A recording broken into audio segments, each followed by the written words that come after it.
찬송하겠습니다. 183장입니다.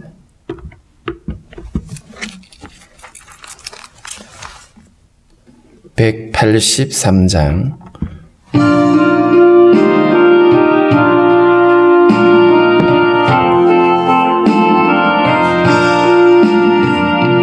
민들의 마른 불같이 시들은 나의 영혼,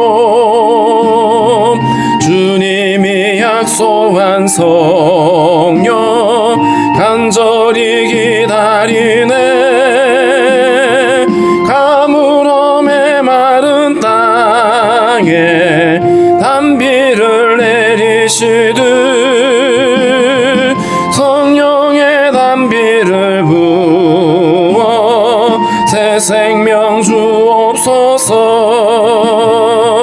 반가운 빗소리 들려 산천이 춤을 추네. 몸피로 내리는 성령 내게도 주옵소서. 가물음에 마른 땅에 단비를 내리시듯 성령의 단비를 부어 새 생명 주옵소서. 절 따라 우로를 내려 조목이 무성하니 갈급한 내 심령 위에 성령을 부소서. 가물음에 마른 땅에 단비를 내리시듯 성령의 단비를 부어 새 생명 주옵소서. 참되신 사랑의 언약 어길 수 있사오랴. 오늘의 흡족한 은혜 주실 줄 믿습니다. 가물음에 마른 땅에 단비를 내리시듯 성령의 단비를 부어 새 생명 주옵소서. 아멘. 기도하겠습니다. 살아계신 하나님 감사합니다.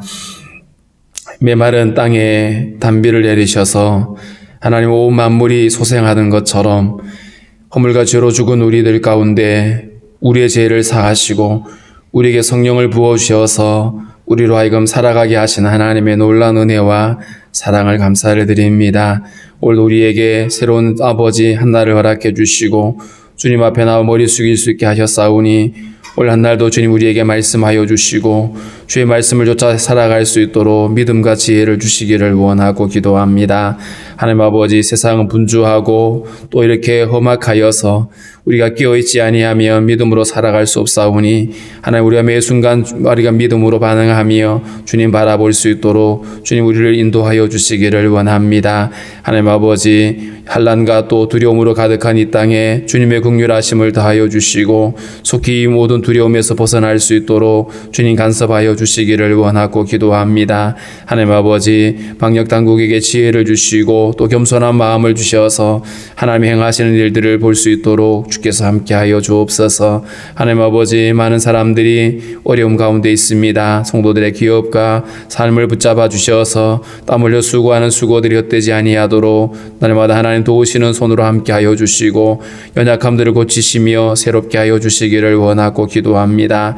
하나님 아버지, 성도들의 모든 간구하는 바를 아시는 하나님께서 하나님의 선한 것으로 응답하여 주시고 형통케 하여 주시기를 원하고 기도합니다. 하나님 아버지, 이 이 나라 민족을 불쌍히 여겨주시고 주님을 대적하는 모든 악한 것들을 멈추며 정직히 행하며 하나님을 두려워하는 마음들을 허락하여 주시옵소서. 올드 하나 우리에게 허락하신 말씀을 통하여 다시 한번 아버지 우리 자신을 돌아보며 우리가 더 믿음 안에 아버지 견고히 설 수 있도록 우리를 주관하여 주시옵소서. 감사하며 예수님의 이름으로 기도하옵나이다. 아멘. 526장 찬양합니다. 526장입니다.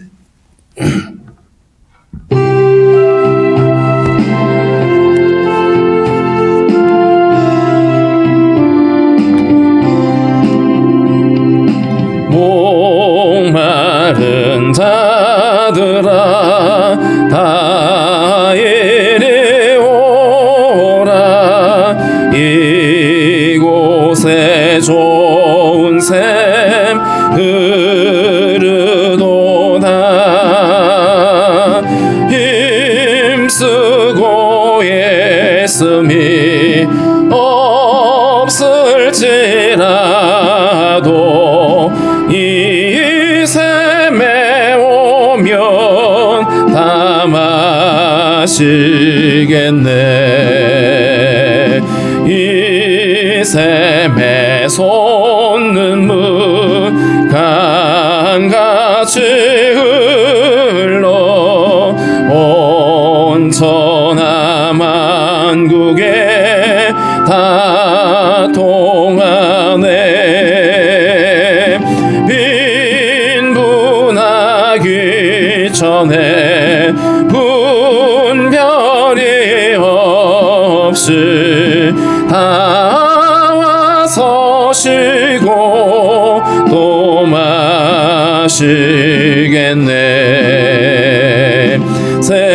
생명수 샘물을 마신 자마다 목 다시 마르지 아니하고 속에서 솟아남 생수가 되어 영원히 솟아 늘 풍성하리. 이 샘의 이름은 생명의 샘물. 저수정빛같이 늘 맑도다. 어린 양 보좌가 근원이 되어 생명수 샘이 늘 그치지 않네.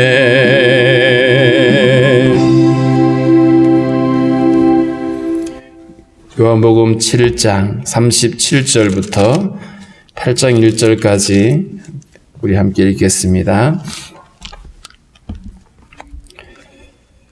요한복음 7장 37절부터 8장 1절입니다. 같이 읽습니다. 명절 끝날 곧 큰 날에 예수께서 서서 외쳐 이르시되 누구든지 목마르거든 내게로 와서 마시라.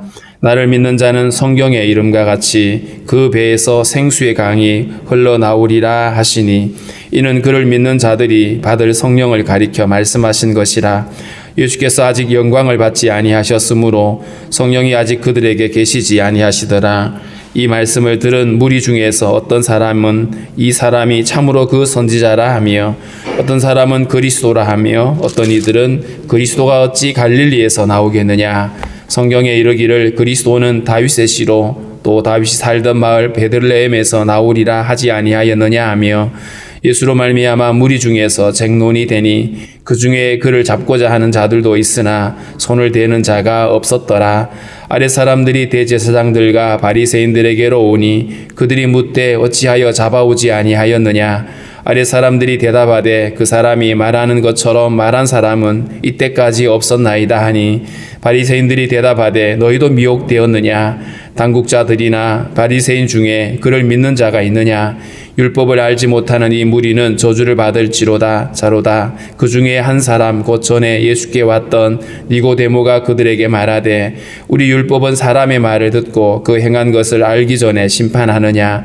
그들이 대답하여 이르되 너도 갈릴리에서 왔느냐? 찾아보라. 갈릴리에서는 선지자가 나지 못하느니라 하였더라. 다 각각 집으로 돌아가고 예수는 감람산으로 가시니라. 아멘.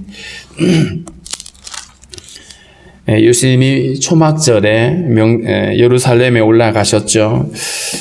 이 명절 끝날이라고 되어 있습니다. 초막절은 원래 7일을 지키게 되고 마지막 8일째 되던 날 이제 그들이 이 명절을 마감을 하는데 오히려 이날이 더 큰 잔치날입니다. 장막을 거두기도 하고 이제 행사가 끝나긴 하지만 이들은 이날을 성회로 여기고 기쁨으로 이날을 지키게 되는데요. 초막절의 그 의식들은 하나님께서 이스라엘을 광야를 거쳐오는 동안에 이때는 그들이 초막에 머물렀죠. 장막에 머물고 그렇게 했기 때문에 7일 동안 장막을 만들고 비록 집은 있지만 베란다나 지붕이나 이런 데다가 텐트를 치고 거기서 함께 명절을 지키는데요. 특별한 어떤 의식이 있습니다. 제사장들이 줄지어서 나팔을 불면서 성전에서 실로암 못까지 행진을 하게 되고 그 실로암에 있는 물을 떠다가 성전 제단에 붓는 의식을 날마다 하는. 근데 그렇게 의식을 행하는 이유가 있습니다. 그게 뭐냐 하면 이들이 광야를 지나올 동안에 하나님이 이들에게 반석에서 생수를 내셨어요. 그거를 기념합니다. 그러면서 그걸 단순히 기념으로 끝나는 것이 아니라 그렇게 함으로 인해서 이들에게는 정말 우리에게 영원히 목마르지 않게 할 메시아를 하나님이 보내주시기를 기다리고 있는 것입니다. 이사야 12장 한번 가볼까요? 이사야 12장 3절입니다.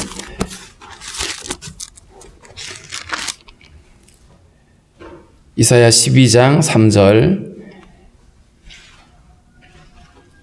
같이 읽습니다. 그러므로 너희가 기쁨으로 구원의 우물들에서 물을 기르리로다.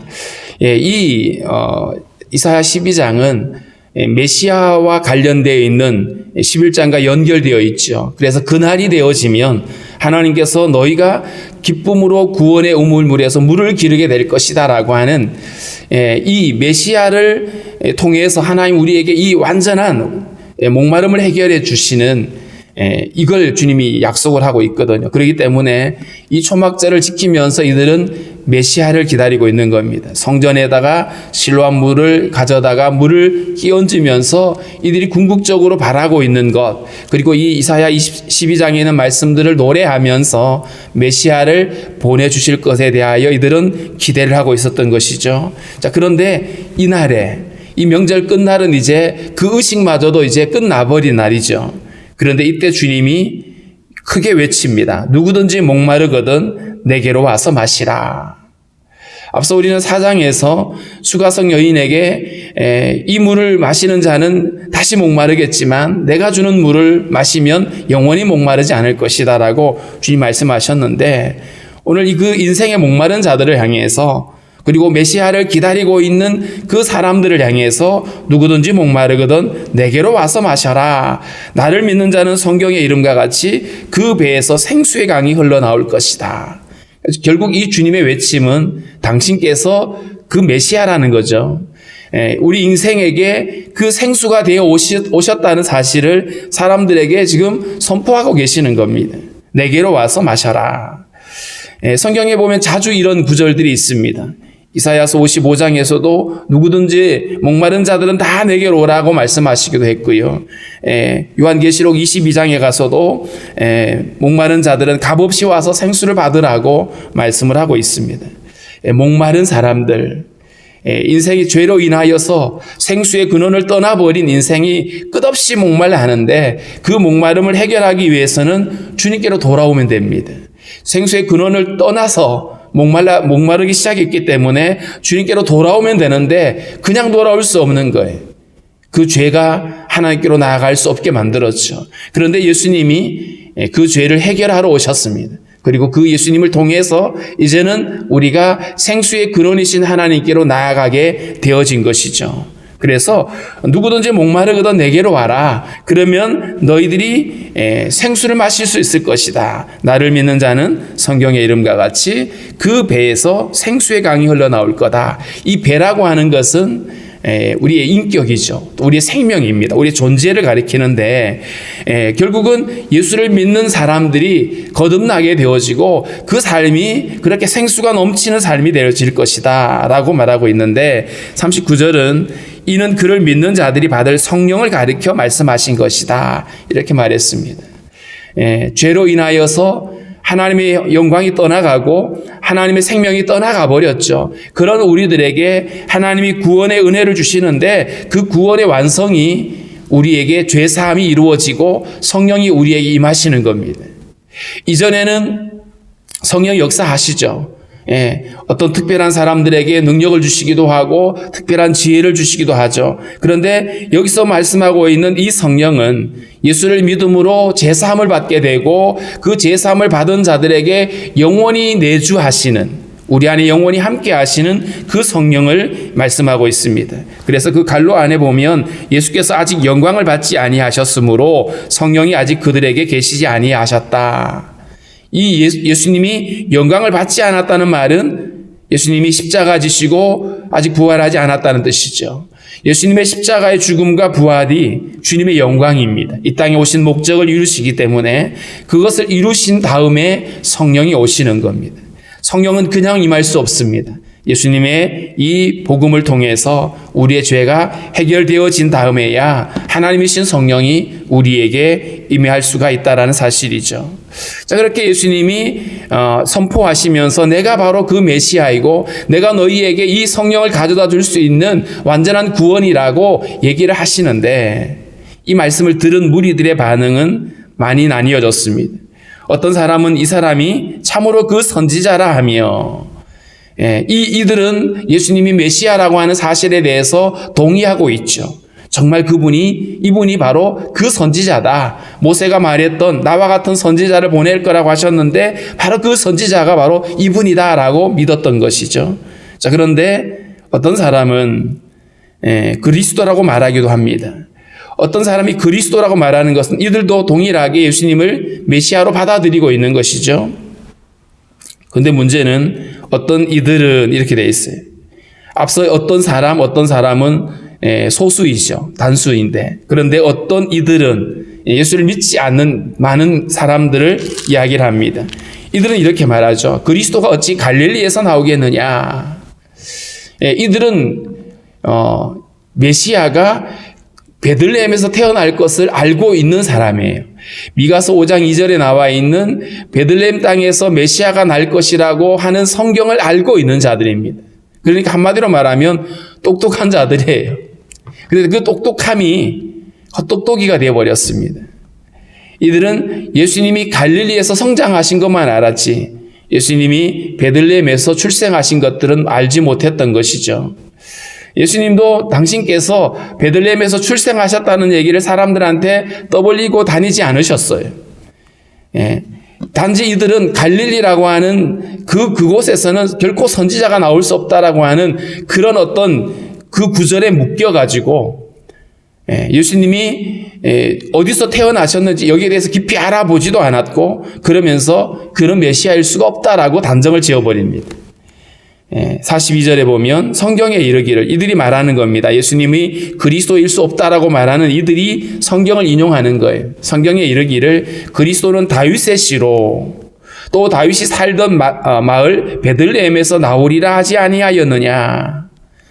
이들은 요셉이가 다윗의 혈통인 것도 알지 못했고 예수님이 베들레헴에서 출생하셨던 것도 알지 못했어요. 단지 이들은 다윗 왕가에서 정말 멋진 그 가문에서 예수님이 출생을 하시고 그리고 베들레헴에서 태어나야 된다라고 생각을 했던 것이죠.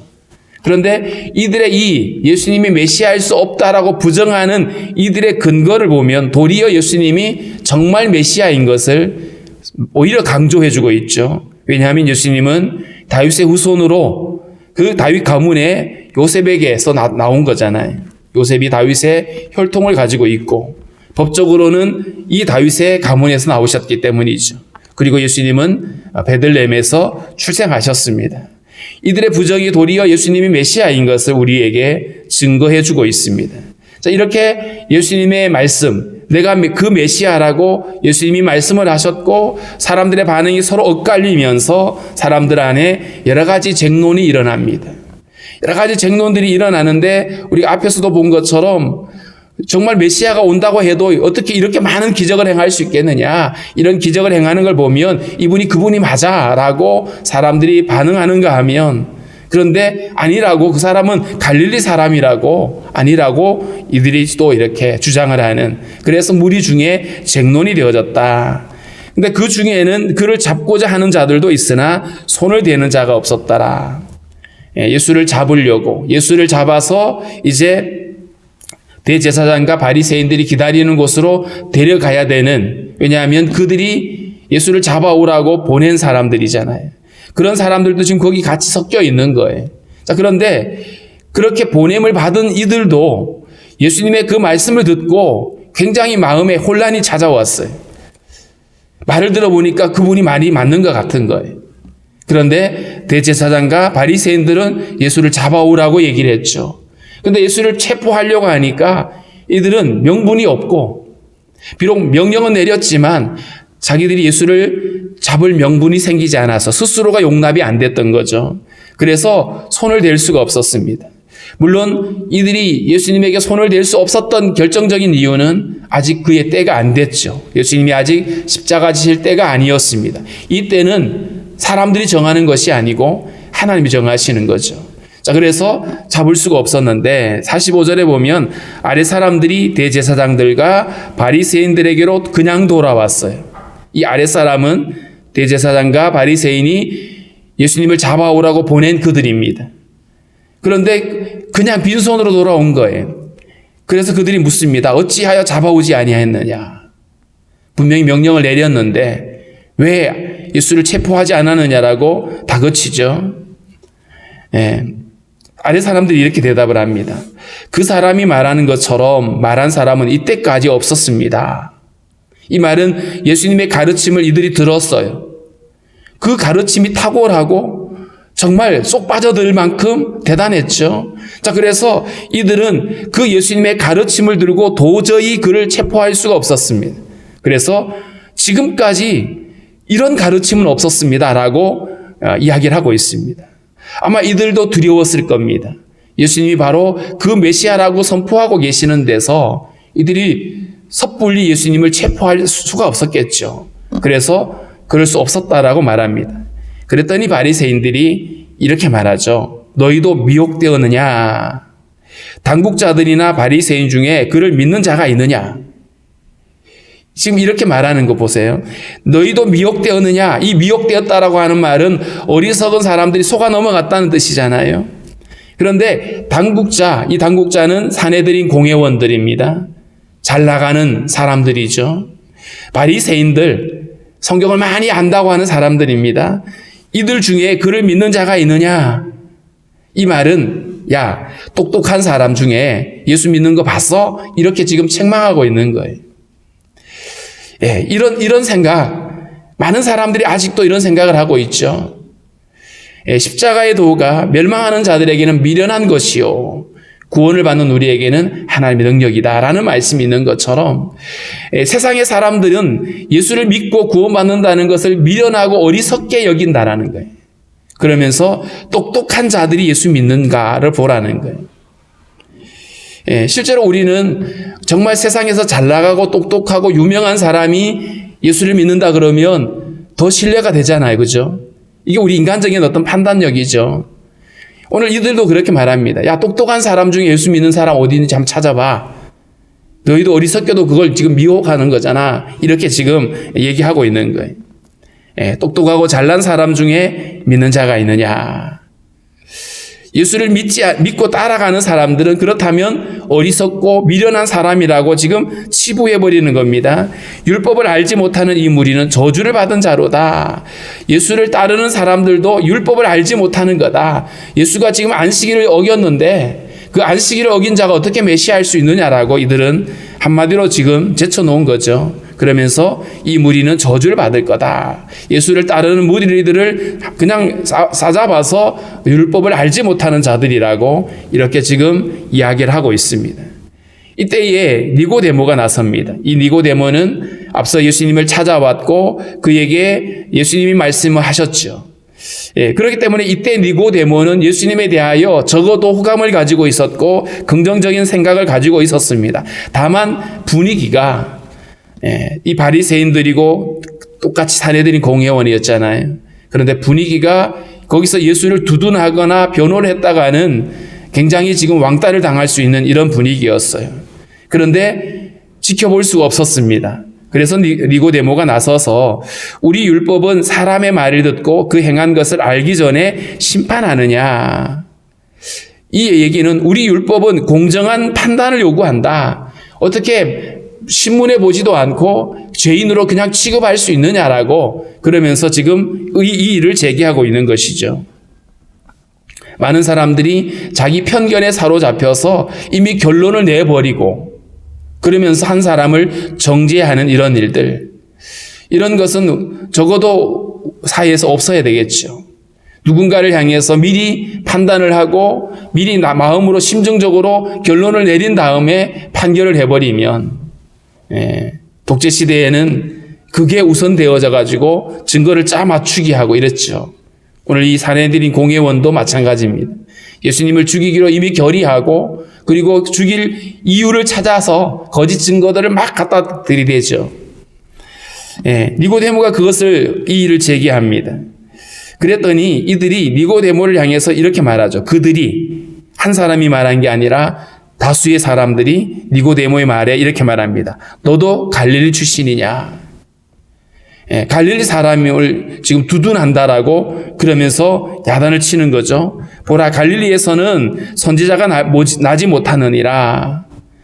똑똑하신 아리들이잖아요. 그러니까 베들레헴에서 메시아가 날 것을 알고 있기 때문에 그들은 거기에 딱 묶여 있는 거예요. 그러니까 나사렛 사람은 절대로 메시아일 수가 없어라고 지금 단정을 짓고 있습니다.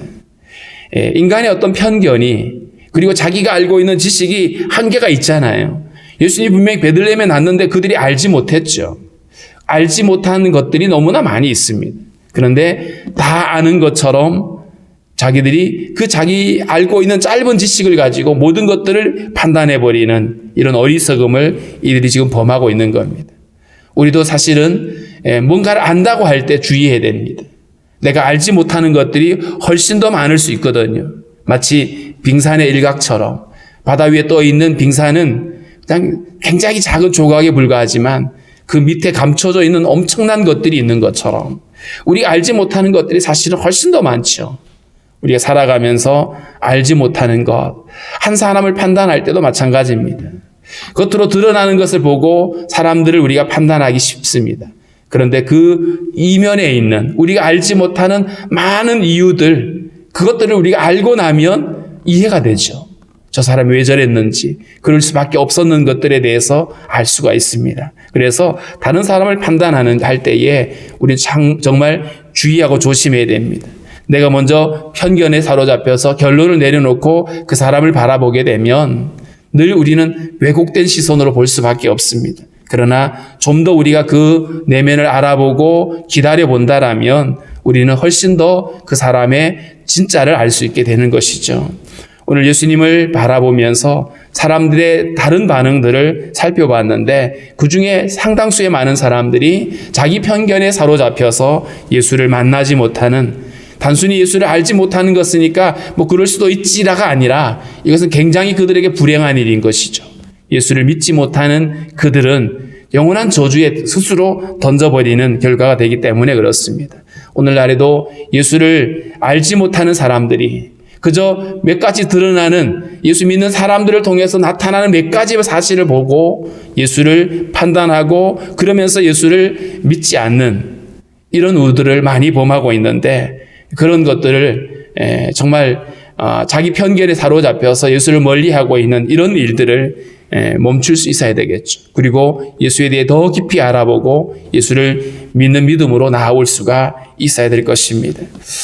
이처럼 예수님이 예루살렘에 올라가셔서 명절 기간에 많은 사람들에게 이 진리를 가르쳤던 이 말씀을 우리가 함께 살펴보게 되고 이제 사람들이 명절이 맞춰지고 집으로 돌아간 얘기까지 함께 살펴보았습니다.